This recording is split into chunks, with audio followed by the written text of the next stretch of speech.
Hello, World Tank Blitzers. It's Littlefinger reviewing the T-28 Defender again.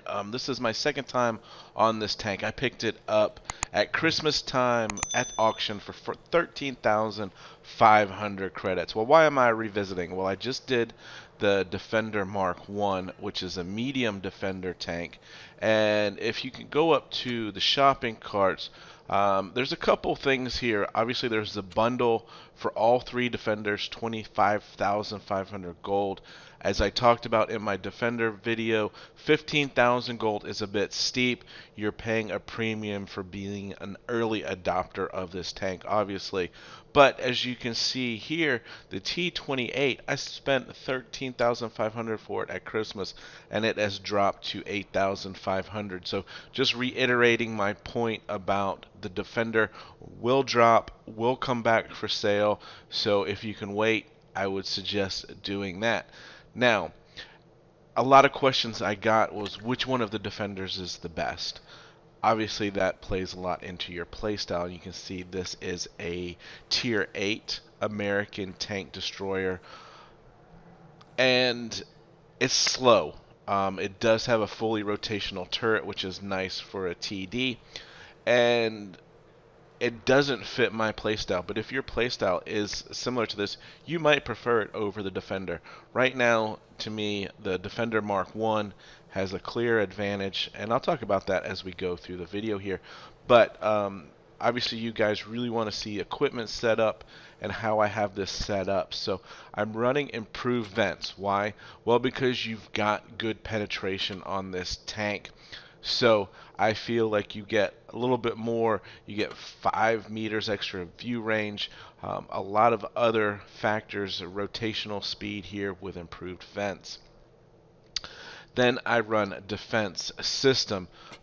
And simply, I run this because I don't run it in my provisions. Even though they do stack on top of each other, I find that this is sufficient to reduce crew injuries and whatnot enough.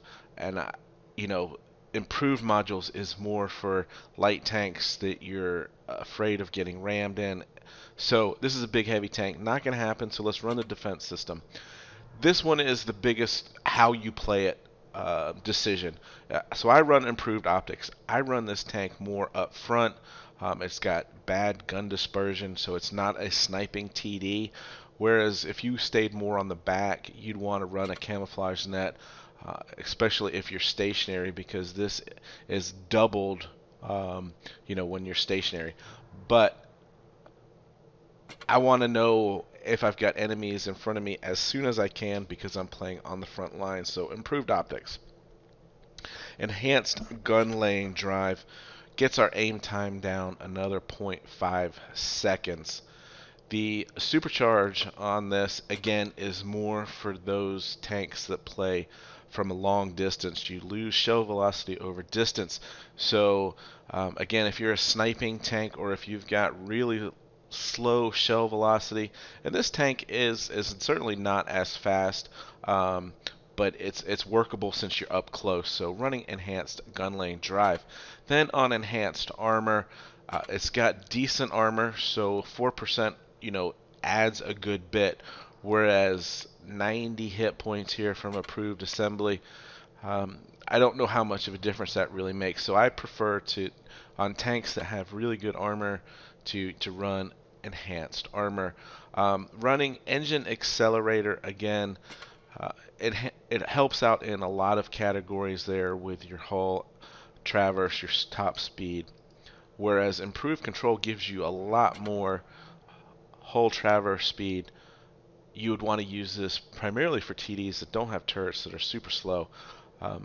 But here I'm running the engine accelerator. Vertical stabilizer you want to use on tanks that you're driving fast, you're moving, the turret's bouncing around, whereas refined guns going to get our dispersion down a little bit more. This is a slow tank. I don't see the need here for the vertical stabilizer. And then on this, I've saved credits and I'm not using the last two. And then onto provisions here. The case of cola, the improved fuel, and standard fuel. So I've got both fuels stackable. just to help out with the speed on this tank. And as you can see, I've left the protective kit off. A lot of these things are covered here under the equipment under defense system. Alright guys, here's blitzstars.com. I've got the 3 defenders pulled up, WZ-120 Premium, Scorpion, and T-28 Prototype. And right off the bat here, you can see damage per minute at 2100, right in line with the Mark 1, which is the medium tank. But the Defender IS-3D has 1861, and it's also hampered by the fact it's got APCR and heat as its premium. At least the Defender has APCR as its premium. You've got 225 in pen, which again is well below these other tanks. So right off the bat, you're actually at a disadvantage with these defenders. The T-28 Defender has 3 shells, whereas the Mark 1 has 4 shells. And your reload without any equipment is right around 20 seconds. It's a long time. Whereas you can see here, the Defender Mark 1 is 16. Get that down to 15 with equipment. And then your time between shots is 6.6 seconds versus 2 seconds on the Mark 1. So this is why, to me, the Defender Mark 1 is so much better. This is basically a faster reloading heavy tank, even though it's a tank destroyer. It feels like a heavy because you've got the fully rotational turret. And then after you've taken your 3 shots, you really got to plan ahead and you've got to hide and make sure you've got time to do that really long reload. If we look at the weapon handling, again, it's just okay, and we get to the Mark 1, it's exceptionally good. 0.38 is your dispersion here on the T-28 versus 0.308. 10 degrees of gun depression. Alright, so finally we've found something that is really good on the Defender. Your top speed is only 30 kilometers per hour. And, you know, a lot of green over here. So all of these tanks are better in the movement and mobility category. 170% credit coefficient. Okay, so this is a premium tank. Makes good money. Repair cost isn't as much as the 3D. Right in line with the Mark 1. And obviously the most important factor here is your armor. So 203 on the hull front is pretty good. 215 on the turret is pretty good. But look, the Mark 1 at 254 just blows it away. So being a much more mobile tank that can get into hold down positions so much easier, faster. Quite honestly, the Defender Mark 1 is well above these other two, with the T-28 Defender being preferred by me over the IS-3D. Alright guys, let's drop into a battle and just show, you know, this tank in action here on Port Bay as bottom tier. Jagdtiger WZ-120, they've got a Chrysler K, KV-4. So a good mix of heavies, a medium, a couple lights. Well, a light and 2 TDs over there. So this is one of the maps that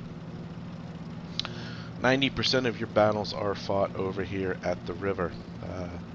It's kind of interesting over time. Being a long blitz player, you do see meta changes where, you know, people just get tired of going to the same side on a map. But I guess people just hate playing on the port side there.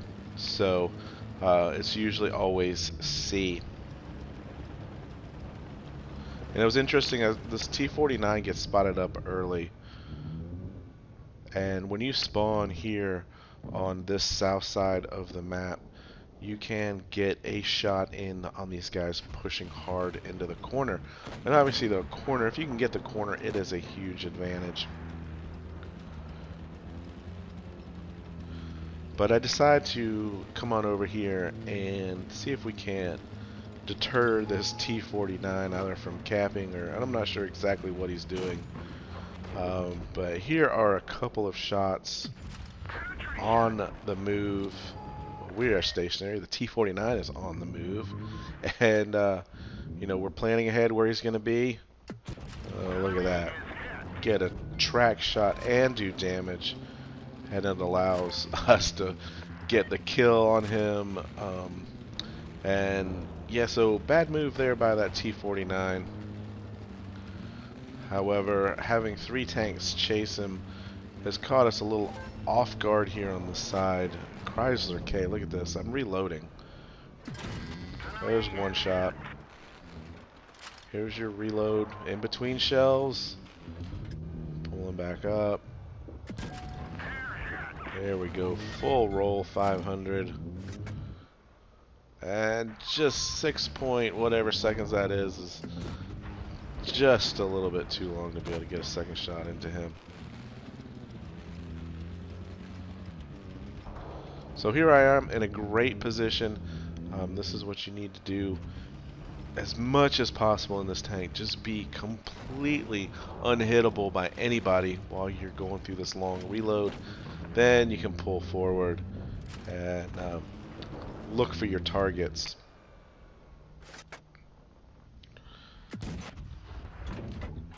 That's a shame there we didn't get the top of that AMX, but he's taken out. And KV-4 is making a run for it. So we've got 2 shells loaded. We're going to do about 800 damage if we want. So let's make sure that this takes out this KV-4. Switching over to APCR because I'm going to be facing the front of him. Just want to make sure that it goes through and we get our kill shot. And here we are. There's only 2 tanks left, but you know, we can use our reload time here to get up behind the Yak Tiger. And you know, it seemed like a very straightforward, simple game.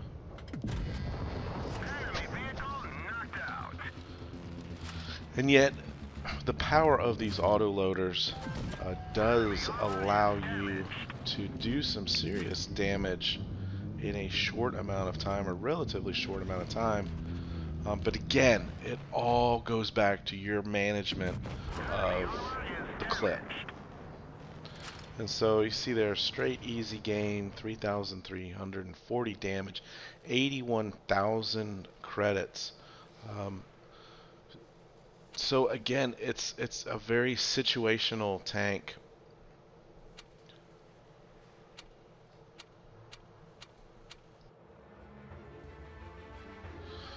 And by situational tank, what I'm saying is that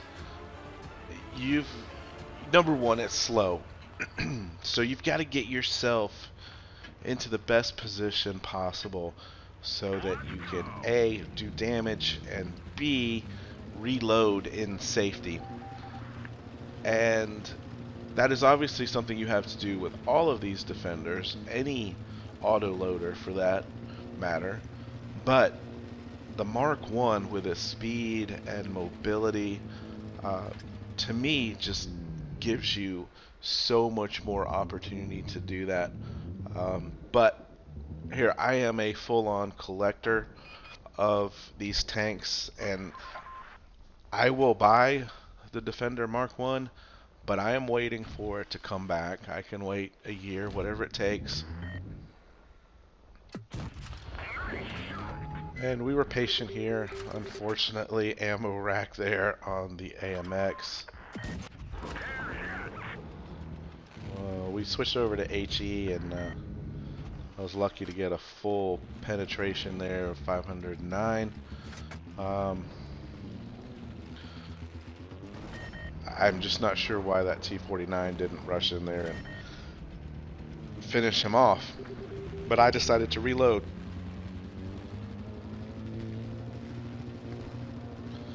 And here we go. You get an idea of the speed on this tank. Interesting decision here. Do I go recap A and let them regroup, or do I try to get more damage in? And I started to regret this decision pretty quickly here.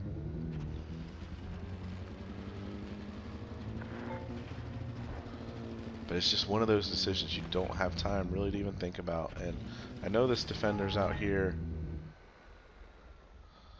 The LTTB is just too quick. I don't want to risk missing a shot.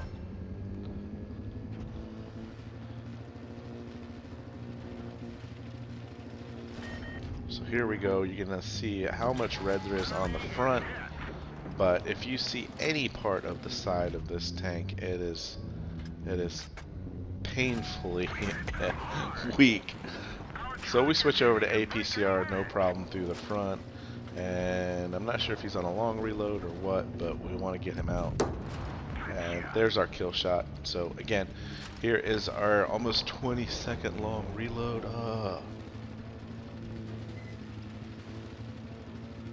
But they're all in the corner. We are down a tank. Caps at 700. They've got 2 of 3 caps.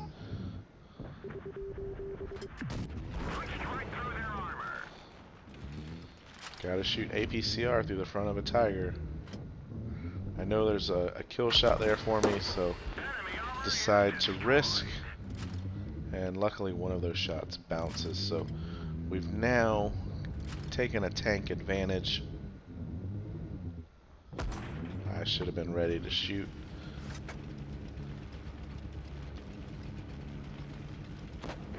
And instead I decide to fully reload. Just in case I need it here at the end. T-29 coming in, gonna do some serious damage. He shoots, nothing happens to the Tiger. It's like, oh crap. There's our T-49. Wasn't much of a help in this game, but there we go. We get that kill shot. 2,800 damage, 3 kills. 52,000 credits. So as you see there, it's a very fully functional tank destroyer slash heavy tank. Play it on the front lines. Keep your angle straight on. Don't angle that tank too much. And make that decision yourself. Is it worth 8,500 gold? Depends on what other tanks you have in your garage and what type of tanks you like to play. But I enjoy playing it. It's a very strong tank. And with that, guys, make sure you hit that subscribe button. Have fun out there. Stay safe. Get educated, not fingered. Littlefinger out.